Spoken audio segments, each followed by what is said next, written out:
Makkiyah itu adalah surat-surat yang diturunkan oleh Allah kepada Rasulullah melalui perantaraan malaikat Jibril itu ketika Rasulullah belum hijrah, belum meninggalkan tanah kelahiran beliau, kota suci Makkah Al-Mukarramah.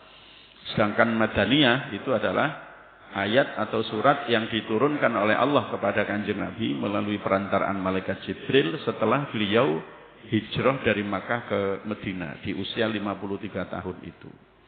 Nah, Al-Quran itu turun sepanjang waktu itu, sepanjang kurun waktu kenabian dan kerasulan Kanjeng Nabi Muhammad dari usia 40 sampai 63 tahun.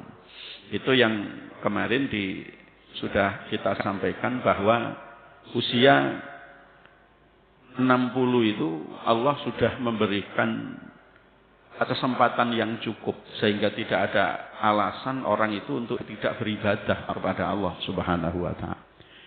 Dan kalau perjalanan hidup seseorang itu dimulai dari usia 40 tahun sebagai usia kedewasaan, usia kematangan, baik secara ekonomi, secara fisik maupun secara spiritual, maka usia 60 tahun itu orang itu benar-benar sudah tidak lagi memikirkan duniawi lagi.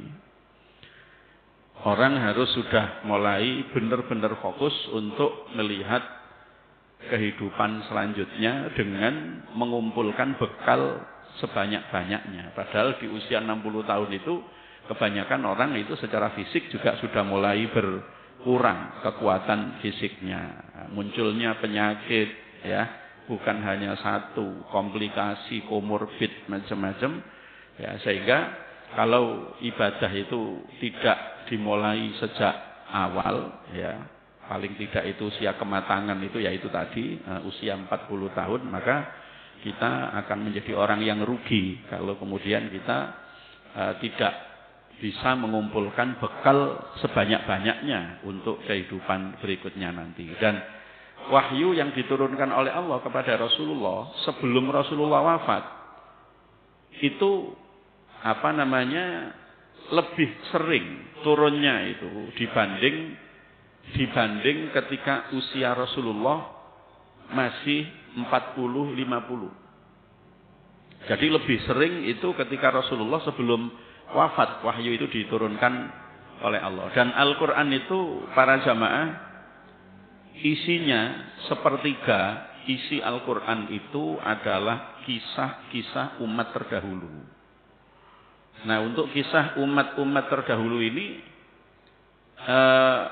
Rasulullah tidak ada keharusan, bagi Rasulullah tidak ada keharusan untuk mengikuti, tetapi kisah umat-umat terdahulu, qasasul umam al-madiyah, itu dijadikan semacam ibrah atau pelajaran agar apa yang sudah baik dicapai oleh umat terdahulu itu bisa dilanjutkan oleh umatnya Rasulullah, dan yang tidak baik itu sudah berhenti sampai situ. Karena memang umat Nabi dan Rasul itu kalau mereka berdosa, melanggar larangan-larangan Allah, tidak melaksanakan perintah Allah, maka azab Allah itu kontan turunnya. Siksa Allah itu kontan, turunnya itu langsung saat itu. Ya, jadi mulai kita bisa membaca misalnya kaum Ad, kaum Samud, ya. Sebelum itu kaumnya Nabi Nuh alaihissalam, ya. Itu sampai kepada Nabi Isa alaihissalam, umatnya Nabi Isa alaihissalam. Tapi begitu masuk pada masa kenabian dan kerasulan Kanjeng Nabi Muhammad sallallahu alaihi wasallam, itu umatnya Rasulullah ini kalau salah, kalau berdosa tidak langsung diadab oleh Allah. Bahkan sering disampaikan ada ayat yang ini membuat Rasulullah sangat senang sekali, dan beliau yakin bahwa umatnya ini memang tidak akan disiksa oleh Allah, yaitu ketika Allah menurunkan ayat Rabbana la tu'akhidna in nasina au akhtana. Ya Allah, jangan engkau siksa kami jika kami melakukan kesalahan. kami melakukan kesalahan dan jika kami lupa, innasina, jika kami lupa, au akhtana, atau jika kami melakukan kesalahan. Ya, berdasarkan ayat ini, maka umatnya Rasulullah itu melakukan kesalahan, itu tidak akan disiksa oleh Allah. Tapi ada syaratnya ya, taubat. Itu ada syaratnya taubat, istighfar. Jadi tidak sampai diazab oleh Allah Subhanahu wa taala seperti umat Nabi dan Rasul sebelum umatnya Rasulullah. Itu yang membuat Rasulullah sangat senang sekali karena ada jaminan dari Allah Subhanahu wa taala. Nah, para jamaah, kalau kita kaitkan dengan kehidupan kita sehari-hari, hadis nomor 4 ini, maka di usia 60 tahun lebih itu, kita memang secara nafsu itu tidak lagi seperti usia sebelum 60. Makan, minum itu kan sudah tidak seperti dulu lagi gitu. Kepinginnya kepingin, tetapi fisik kita ini kemudian semacam menolak, tidak semua apa yang kita inginkan itu bisa masuk ke dalam tubuh kita. Tetapi hati kita ini di usia 60 tahun lebih itu merasa lebih dekat gitu ya, lebih dekat dengan Allah Subhanahu wa taala, karena dari sisi materi itu memang sudah selesai, di situ itu sudah selesai, sudah banyak kenikmatan, kesehatan, kesempatan yang diberikan oleh Allah Subhanahu wa taala kepada kita. Maka di usia 60 itu idealnya kita ini juga lebih sering menerima wahyu ya. Lebih sering menerima wahyu itu dalam makna kontekstualnya itu kita lebih banyak mendekatkan diri kepada Allah Subhanahu wa taala. Kalau Rasulullah ini menerima wahyu ya benar, karena memang setelah Rasulullah wafat, wahyu itu sudah tidak turun lagi. Al-Quran itu sudah finish, sudah selesai. Dan Allah Subhanahu wa taala menurunkan ayat 3 surat Al-Maidah yang itu menjadi penanda kesempurnaan wahyu, menjadi penanda kesempurnaan nikmat yang diturunkan oleh Allah kepada Rasulullah sallallahu alaihi wasallam. Al-yauma akmaltu lakum dinakum wa atmamtu alaikum ni'mati wa raditu lakumul islama dina.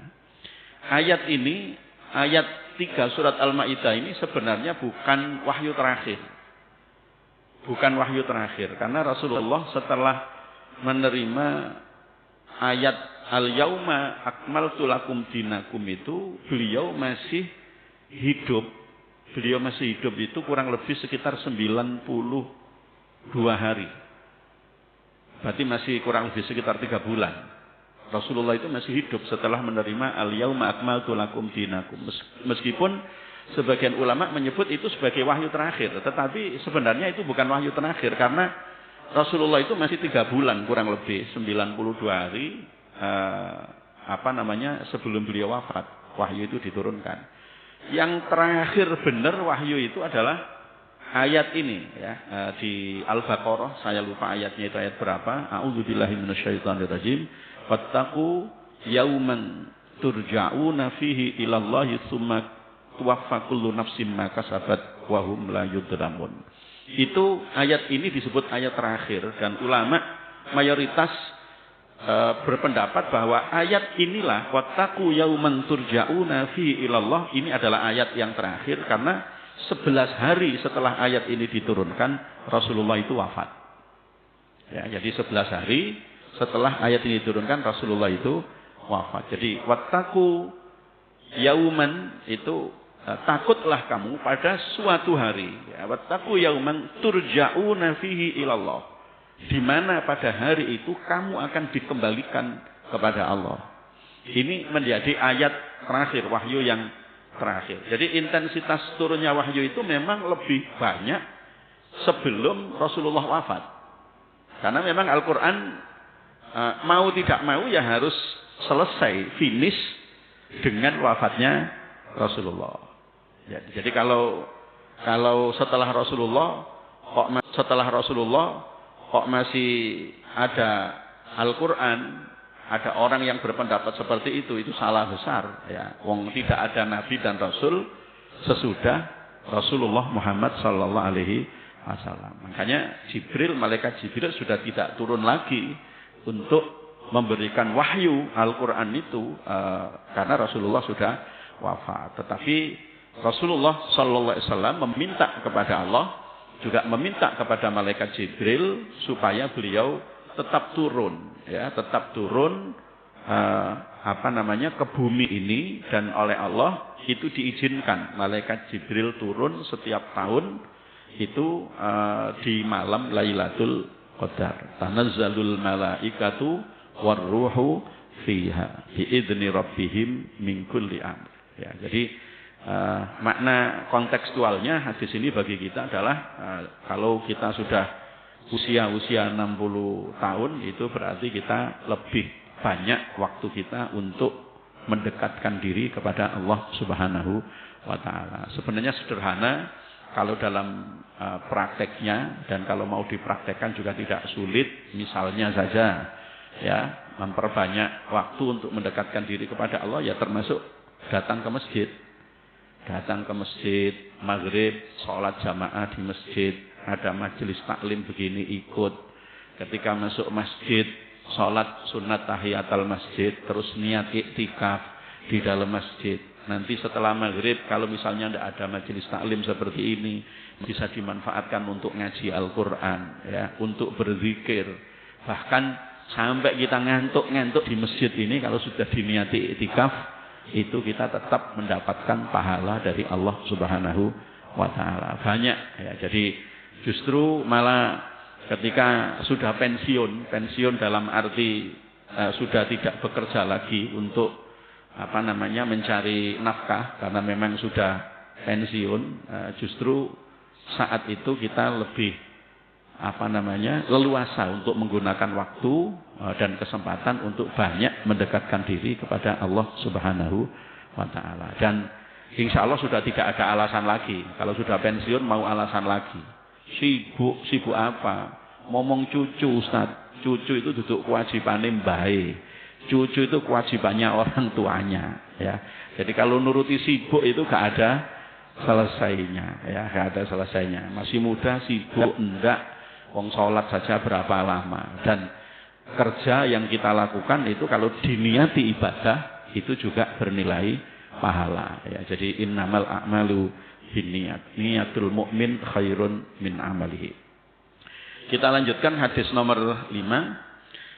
An Jabirin radhiyallahu anhu qala Nabi sallallahu alaihi wasallam yub'atsu kullu 'abdin 'ala ma mata 'alaihi, rawahu Muslim. Diriwayatkan dari sahabat Jabir radhiyallahu an, ia berkata, Nabi sallallahu alaihi wasallam bersabda, setiap hamba, setiap orang akan dibangkitkan dari kuburnya menurut keadaannya di waktu ia mati. Rawahu Muslim. Ya, hadis ini hadis sahih, diriwayatkan oleh Imam Muslim, ya. Jadi para jamaah rahimakumullah, hadis ini memberi petunjuk kepada kita berkaitan dengan soal iman kepada hari akhir, ya, iman kepada hari akhir, yaumil akhir. Nah, termasuk bagian dari iman kepada hari akhir itu adalah meyakini, mempercayai adanya hari kebangkitan. Kebangkitan itu artinya orang-orang yang sudah mati, dan semua orang, setiap jiwa itu pasti akan mati. Kullu nafsin za'iqatul maut. Dan orang yang mati itu semuanya akan dibangkitkan oleh Allah Subhanahu wa ta'ala. Itu namanya yaumul ba'as, hari kebangkitan. Dan itu mesti diimani. Kalau orang tidak beriman akan adanya hari kebangkitan, berarti ia tidak beriman kepada hari akhir.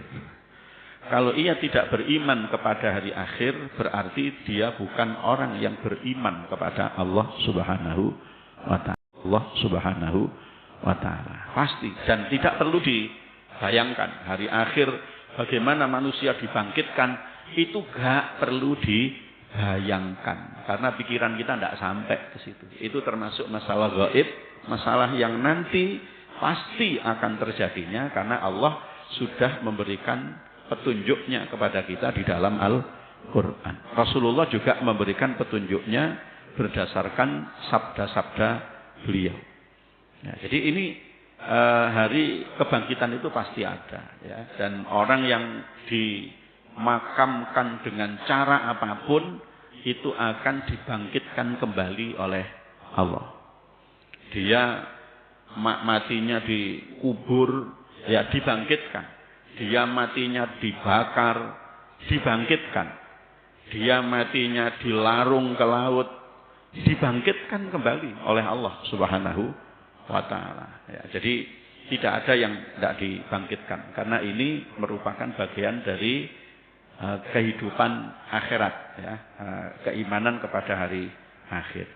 Dan ketika orang itu dibangkitkan, Bapak Ibu para jamaah yang saya hormati, berdasarkan hadis ini secara tekstual, ketika orang itu dibangkitkan oleh Allah, dia dibangkitkan dalam keadaan seperti apa kematiannya. Kalau dia ini orang yang baik, dalam arti dia orang yang beribadah, karena kematiannya baik, itu yang disebut dengan husnul khotimah, maka dia juga akan dibangkitkan oleh Allah dalam keadaan baik. Dan ini juga menurut kebiasaan orang itu melakukan kebaikan.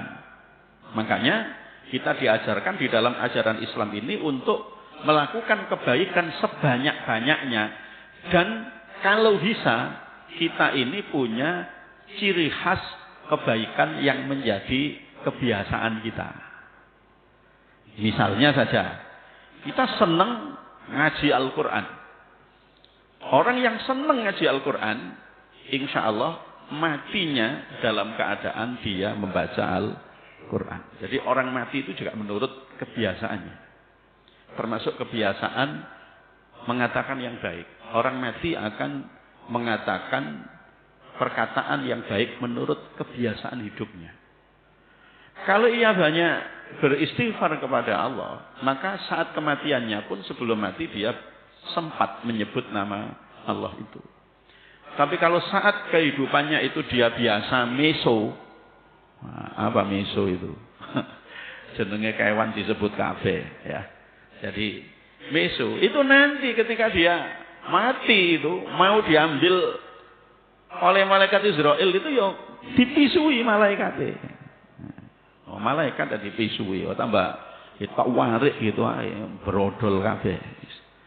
Ya, jadi itu menurut kebiasaannya, Nah, saat dibangkitkan itu, apalagi kalau ya Allah, mudah-mudahan kita ditakdir oleh Allah husnul khotimah, ya. Kalau saat orang itu mati pas sujud, ya nanti dia dibangkitkan oleh Allah dalam keadaan dia sujud. Dalam keadaan sujud. Dan itu keren. Itu orang dibangkitkan dalam keadaan sujud itu keren. Ya. Karena sujud itu adalah wujud dari penghambaan Allah yang paling tinggi. Ya. Wujud dari penghambaan kepada Allah yang paling tinggi. Karena posisi kita ketika sujud itu benar-benar posisi kita berada pada posisi yang sangat rendah. Tetapi dalam pandangan Allah, orang yang seperti itu justru tinggi di hadapan Allah Subhanahu wa ta'ala. Ya. Karena ketika kita sujud itu kan posisi kepala yang ini menjadi harga diri, kehormatan, kebanggaan bagi setiap orang. Itu kita merasa kepala kita ini tidak lebih berharga daripada bokong kita, kan gitu kan, daripada pantat kita. Ya, karena itu orang banyak sujud itu termasuk orang-orang yang selamat, ya, orang selamat dalam kehidupan di akhirat nanti. Jadi setiap orang akan dibangkitkan oleh Allah menurut keadaannya di waktu ia mati. Dan kematian husnul khotimah itu para jamaah harus diupayakan dan harus dimintakan. Orang nggak boleh minta mati, tetapi orang boleh minta husnul khotimah. Jadi orang nggak boleh minta mati, tapi orang boleh minta kepada Allah husnul khotimah. Jadi Allahumma khtim lana bi husnil khotimah. Ya Allah, akhiri kehidupanku dengan sebaik-baik akhir, dengan akhir yang baik, ya, dengan sebaik-baik akhir kehidupan, husnul khotimah. Dan diupayakan itu artinya kalau kita kepingin husnul khotimah, ayo kita melakukan kebaikan sebanyak-banyaknya, dan sebisa mungkin diupayakan ada kebaikan itu yang menjadi kebiasaan kita,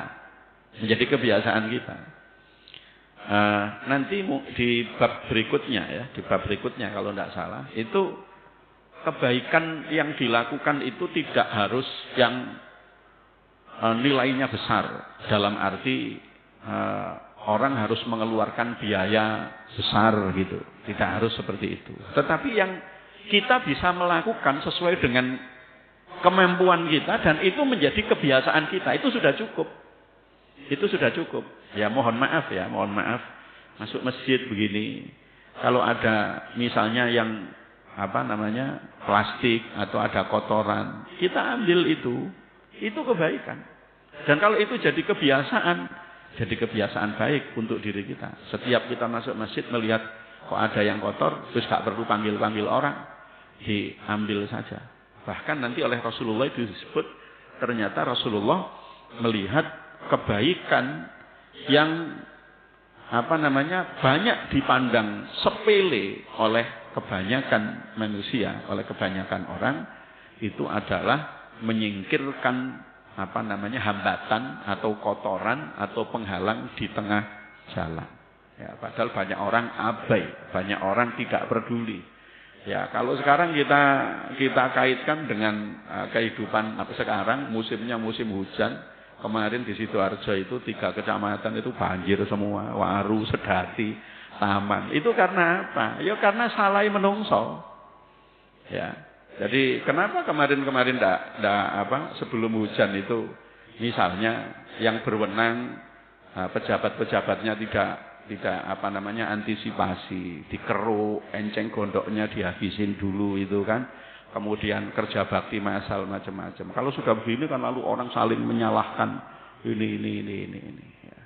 Saling menyalahkan satu sama lain. Ya. Padahal itu kan bisa mengganggu perjalanan. Ya, terganggu betul. Bukan hanya perjalanan, kehidupan kita juga terganggu. Lalu lintas terganggu, perekonomian terganggu, bahkan memunculkan penyakit-penyakit di musim penghujan seperti ini. Itu Rasulullah menyebut imatatul adza minal iman. Jadi menyingkirkan rintangan di tengah perjalanan itu termasuk bagian dari iman kepada Allah Subhanahu wa taala. Jadi artinya kalau kita melihat di jalan itu ada yang tidak beres, ya dengan cara kita, semampu kita, bagaimana supaya arus lalu lintas, arus perjalanan itu berjalan dengan lancar, ya. Mudah-mudahan kita diberikan panjang umur oleh Allah, bagi para jamaah, ya, diberikan taufik, kekuatan oleh Allah sehingga kita bisa memperbanyak kebaikan. Kita lanjutkan bab baru tentang berbagai macam jalan menuju kebaikan. Ya, ini bab baru, berbagai macam jalan menuju kebaikan. Jadi ada banyak jalan, ada banyak cara untuk melakukan kebaikan. Firman Allah di dalam Al-Quran, surat Al-Baqarah ayat 197, A'udzubillahi minasyaitonirrajim, wa ma taf'alu min khair wa ma taf'alu min khairin fa innallaha bihi alim. Dan semua yang kamu kerjakan dari kebaikan, maka sesungguhnya Allah Maha mengetahuinya. Ya, tidak ada kebaikan sekecil apapun yang tidak diketahui oleh Allah Subhanahu wa taala. Orang Jawa dalilnya itu becik ketitik holo ketoro. Nah, itu tidak ada sekecil apapun kebaikan yang tidak diketahui oleh Allah, sama seperti halnya tidak ada kejelekan sekecil apapun yang tidak diketahui oleh Allah Subhanahu wa taala. Makanya ada cerita itu, ada kiai punya banyak santri, lalu oleh kiai itu santri itu dipanggil, semuanya dipanggil, semuanya kemudian diberi pisau dan diberi seekor burung, masing-masing itu diberi sebilah pisau dan seekor burung. Lalu kiainya pesan, sembelihlah burung ini di tempat yang tidak ada yang tahu. Di tempat yang tidak ada yang tahu. Terserah kamu, di mana saja. Pokoknya tidak ada yang tahu. Akhirnya ada yang sembunyi di dalam gua, dibelai. Ada yang di hutan, masuk hutan, disembelih. Ada yang, pokoknya disembelih, itu semuanya disembelih. Tolah-toleh tidak ada orang sembelih. Hanya ada satu santri dari begitu banyak santri yang kembali, burungnya itu masih hidup, pisaunya juga masih bersih, belum ada darah burung yang disembelih itu.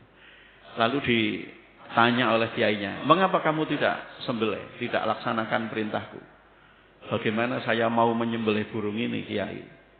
Saya sudah cari tempat yang paling tersembunyi, tapi saya merasa bahwa Allah selalu melihat apa yang saya lakukan. Di tempat di mana yang paling sepi sekalipun. Ya, kiai itu bangga dengan santrinya ini, ya santrinya inilah yang berhak untuk meneruskan tugas kekiaiannya itu. Ya, sudah pantas dia menggantikan gurunya itu. Jadi artinya kebaikan atau keburukan sekecil apapun, perbuatan apapun yang kita lakukan itu diketahui oleh Allah. Firman Allah yang lain di dalam surat Al-Baqarah ayat 215, A'udzubillahi minasyaitonirrajim, wa ma taf'alu min khairi ya'lamhullah. Dan semua yang kamu kerjakan dari kebaikan maka diketahui oleh Allah Subhanahu wa taala. Tidak ada yang tersembunyi dari Allah. Kemudian berikutnya firman Allah di dalam Al-Qur'an surat Az-Zilzalah. A'udzubillahi minasyaitonirrajim. Faman ya'mal mithqala dzarratin khairan yarah. Siapa yang melakukan amal kebaikan seberat zarrah, seberat biji sawi atau seberat atom, kalau atom itu disebut partikel yang paling kecil, dia tentu pasti akan melihatnya. Firman Allah yang lain di dalam Al-Quran surat Hamim As-Sajdah ayat 46, A'udzubillahi minasyaitonirrajim, man amila shalihan falinafsihi. Siapa yang berbuat kebaikan maka keuntungan kebaikan itu kembali kepada dirinya sendiri. Jadi kalau kita ini sholat, para jamaah nyuwun sewu, sholat kita itu untuk siapa? Ya tentu untuk Allah. Tentu untuk Allah. Lalu untuk apa kita sholat ini? Karena ya untuk menghamba kepada Allah Subhanahu wa ta'ala. Tetapi sebenarnya sholat yang kita lakukan ini manfaatnya bukan untuk Allah. Karena Allah tidak mendapatkan manfaat sama sekali. Allah itu zat, ini keyakinan faham ahlu sunnah wal jamaah secara teologis. Allah itu tidak mendapatkan manfaat, benefit, keuntungan-keuntungan dari ibadah apapun yang dilakukan oleh manusia. Sama seperti halnya Allah tidak bisa mendapatkan madharat, ya, tidak mendapatkan kerugian, tidak mendapatkan bahaya kalau semua hambanya itu tidak ada yang mau menyembah, tidak ada yang mau menghamba beribadah kepada Allah Subhanahu wa ta'ala. Loh, Gusti Allah itu gak butuh disembah. Meskipun Allah menciptakan manusia dan jin itu supaya beribadah kepada Allah, tapi Allah itu gak butuh disembah. Allah itu gak butuh dihamba. Lalu siapa yang butuh? Ya diri kita. Man amila shalihan fali nafsi. Kita yang perlu kepada Allah. Yang kita perlu kepada Allah apa? Apa saja. Rahmatnya Allah kita perlukan. Karena kalau tidak ada rahmat Allah, orang masuk surga itu bukan semata-mata karena amal solehnya, tapi karena rahmatnya Allah. Yang kita cari, yang kita inginkan dari Allah, pengampunan Allah. Karena bagi kita sebagai muslim tidak ada kondisi yang lebih baik selain dari salah dosa kita diampuni oleh Allah Subhanahu wa ta'ala. Yang kita inginkan dari Allah apa? Keselamatan, kebahagiaan. Keselamatan dan kebahagiaan itu yang memberikan juga Allah Subhanahu wa ta'ala. Jadi kalau begitu, sholat ini manfaatnya untuk diri kita sendiri, bukan untuk Allah. Sedekah itu bukan untuk Allah. Untuk apa Gusti Allah disedekahi itu? Gusti Allah itu yang memberikan segalanya kepada makhluknya, termasuk kepada kita manusia. Tapi sedekah itu coba, sedekah itu tolak bala. Tolak bala untuk siapa? Ya untuk diri kita, supaya kita tidak sampai kena bala. Puasa itu memang ibadah mahdhah, tetapi manfaat puasa itu ya untuk diri kita sendiri. Kalau kita puasa tapi terus ngerasani, itu puasa itu tidak memberikan manfaat untuk diri kita sendiri. Man amila shalihan fali nafsihi. Maka barang siapa yang beramal soleh, mengerjakan amal soleh, maka keuntungannya itu kembali kepada dirinya sendiri. Nyuwun sewu, kita ngaji begini manfaatnya untuk siapa? Ya untuk diri kita sendiri, bukan untuk takmir masjid, bukan untuk masjidnya, bukan, tapi untuk diri kita sendiri. Jadi meskipun segala sesuatu itu sudah ditetapkan oleh Allah, meskipun segala sesuatu itu berjalan di atas kehendak dan kuasa Allah, tetapi manusia itu sangat menentukan dirinya sendiri. Karena yang bisa dilakukan oleh manusia adalah ikhtiar, usaha. Ya. Selebihnya itu merupakan kewenangan Allah Subhanahu wa ta'ala. Jadi karena itu para jamaah berdasarkan hadis ini, maka kita dituntut untuk mengerjakan kebaikan sebanyak-banyaknya, karena manfaatnya, benefitnya itu kembali kepada diri kita sendiri. Jadi di dunia ini ibarat orang bekerja itu ya, kita bekerja, nanti kalau sudah selesai, ada saatnya ketika kita tidak kuat, maka saat pensiun kita tinggal menikmati hasil pekerjaan kita itu. Akhirat itu bukan tempat menanam. Dunia ini adalah tempat menanam, akhirat itu tempat kita memetik hasilnya. Kalau kita menanam banyak, insya Allah kita panennya akan banyak. Kalau kita tidak nanam sama sekali, ya kita tidak akan pernah panen. Nanam aja tidak pernah kok, mau panen bagaimana. Bahkan ada filosofi itu, kalau kita menanam padi, maka pasti kita akan dapat rumputnya. Tapi kalau kita nanam rumput, ya gak pernah dapat padi. Ya, jadi artinya amal soleh itu manfaatnya untuk diri kita sendiri. Hadis pertama, An Abi Dzarrin Jundub bin Junadah radhiyallahu taala anhu qala. Diriwayatkan dari sahabat Abi Dzar Jundub bin Junadah. Ya, jadi nama aslinya adalah Jundub bin Junadah radhiyallahu taala anhu. Ia berkata, "Qultu ya Rasulullah, ayyul a'mali afdal?"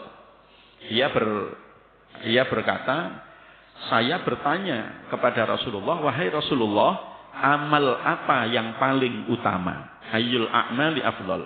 Qala, "Al-imanu billahi wal jihadu fi sabilihi."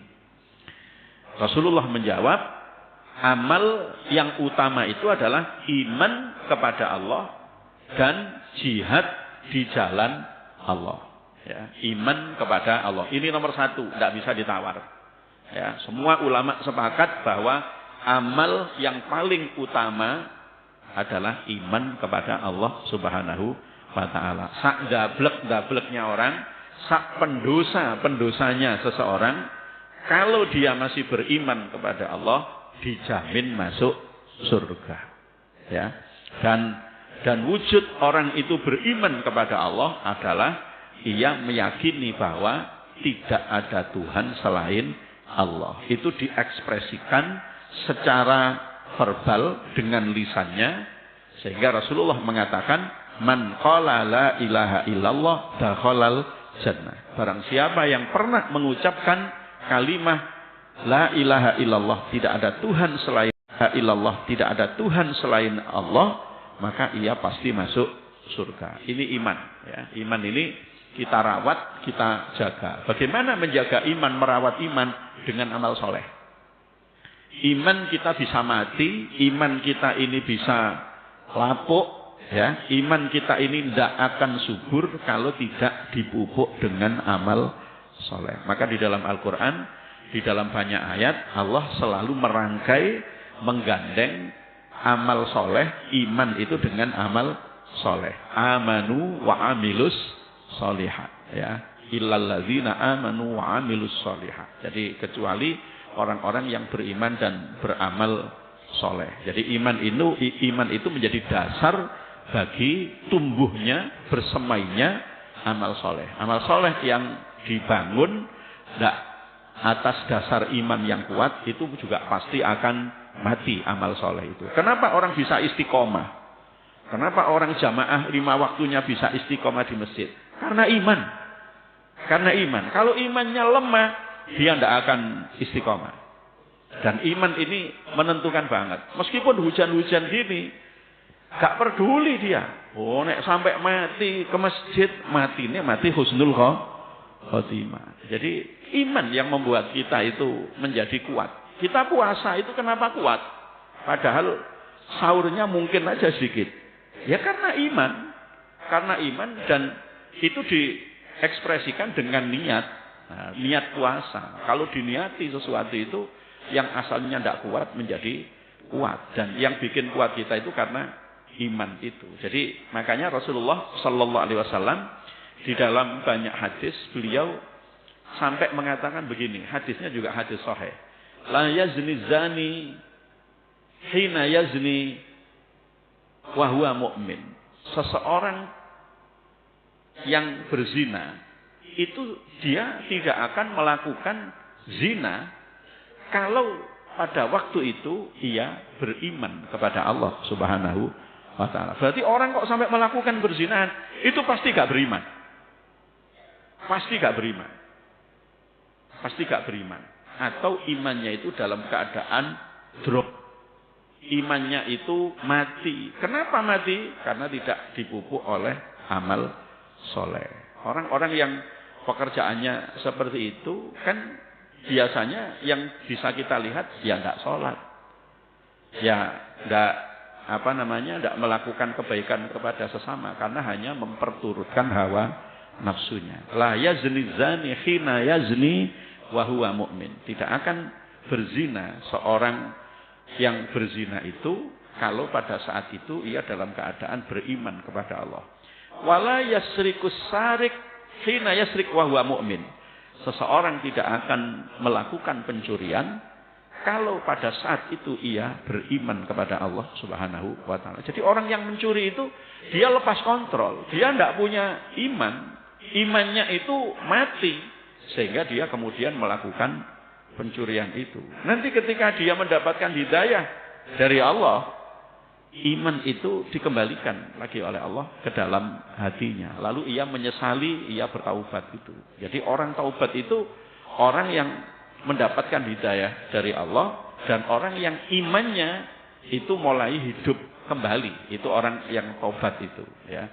Kemudian wala yashrabul khamra hina yashrabuha wa huwa mu'min. Dan seseorang yang minum khamr itu tidak akan mau minum khamr kalau pada saat itu ia beriman kepada Allah Subhanahu wa ta'ala. Jadi dosa-dosa besar yang dilakukan oleh seseorang, termasuk dosa-dosa kecil yang dilakukan oleh seseorang, itu menjadi indikator bahwa iman yang ada dalam hatinya itu sedang mati, sedang off, tidak hidup, karena memang tidak dipupuk dengan amal soleh. Sebaliknya ketika orang itu mudah sekali mengerjakan amal soleh, mudah sekali melakukan kebaikan, itu berarti orang ini sedang memupuk keimanannya, ya, sedang memupuk keimanannya. Karena itu kita dianjurkan untuk menjaga iman ini.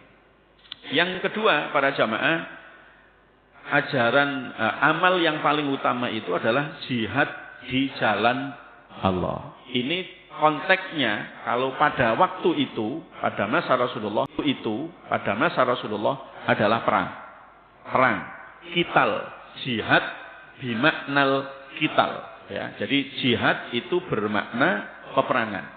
Tapi kalau dalam konteks sekarang, jihad itu bagi kita maknanya bukan hanya peperangan, tetapi kita menghidupkan kegiatan-kegiatan kemasjidan, ini jihad.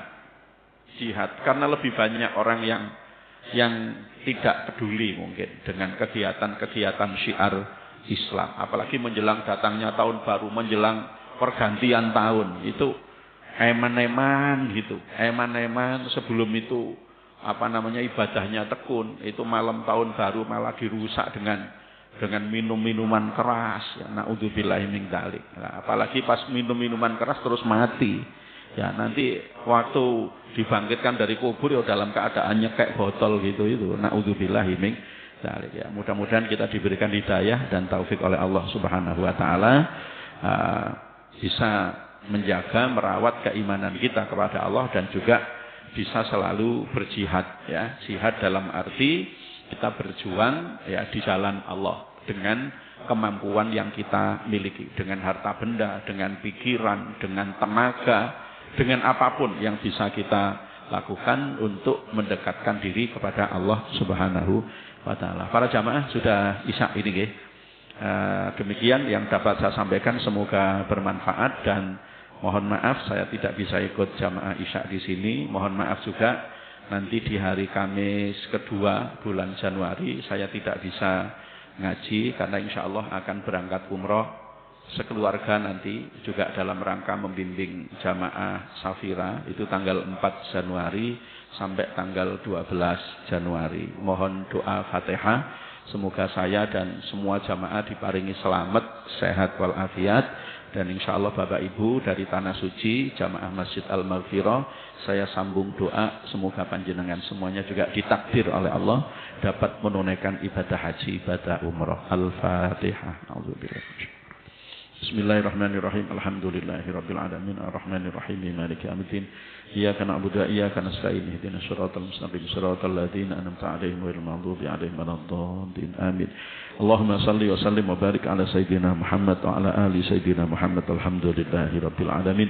Allahumma anfa'na bima 'allamtana wa 'allimna ma yanfa'una wa zidna ilman nafi'a. Allahumma alif baina qulubina wa aslih dzata bainina wahdina subulas salam. Allahumma yassir lana ziyarata Makkah wal Madinah bi ghairi kaddin wala masyaqqatin ma'as salama was sihha wal barakah lil haji wal umrah bi rahmatika ya arhamar rahimin. Rabbana atina fid dunya hasanah wa fil akhirati hasanah wa qina adzabannar.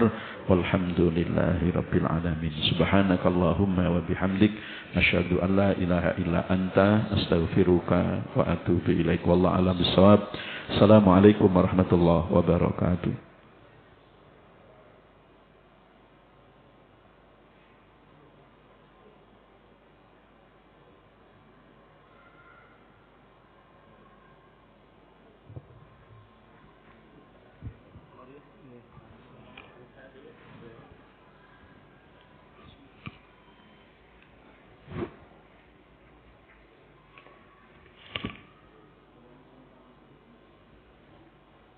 Ada